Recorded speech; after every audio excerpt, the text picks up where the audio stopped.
रात्रि शयन में ठाकुर जी इस सौल में तो नहीं थे, और नामदेव जी के घर में सेवा करती है जनाबाई, और जनाबाई की सामग्री नामदेव जी को पता है वो क्या पहनती है।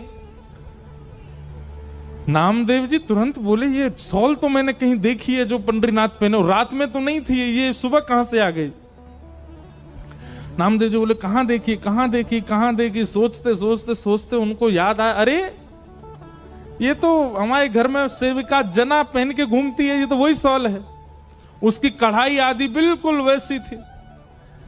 तो कई बार आश्चर्यचकित वस्तु दिखती है तो आप अचानक से बोल पड़ते हो, और नामदेव जी बोल पड़े ये तो जना की सॉल है। अब नामदेव जी जितनी देर सोच रहे थे उतनी देर वैसे ही मंदिर में बड़ी भगदड़ हो गई थी। क्यों? क्योंकि जैसे ही कपाट खोले और ठाकुर जी का जब दर्शन किया तो ठाकुर जी के जितने आभूषण थे वो थे ही नहीं। क्यों? ठाकुर जी तो रात में वहीं चक्की पर छोड़े आए थे जनाबाई के पास में, और यहां सब मंदिर में भाग दौड़ होने लगी। बोले अरे ठाकुर जी के आभूषण कहां है, आभूषण कहां। और इसी समय नामदेव जी सोच रहे थे सॉल किसकी है, और अचानक से उनके मुख से निकला ये सॉल तो जना की है। सारे पुजारियों ने रुक के कहा, क्या कहा? ये सॉल जनाबाई की है? बोला हाँ।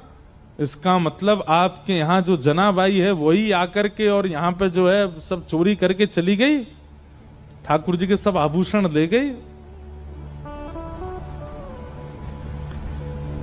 किसी ने भी सद्विचार नहीं किया, सबने दुर्विचार किया कि जनाबाई सब ठाकुर जी के आभूषण चुरा के चले गए।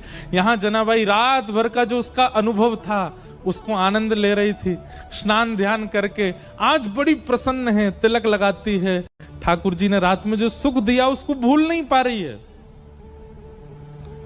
और इतने में ही सब पुजारी आ गए, और पुजारियों ने आकर के कहा ए जना तू ठाकुर जी के आभूषण चुरा के लाई। जनाबाई को अचानक याद आया, बोले अरे रात में चक्की पीसते समय आवाज हो रही थी तो उन्होंने उतार के चक्की के पास ही रख दिए थे।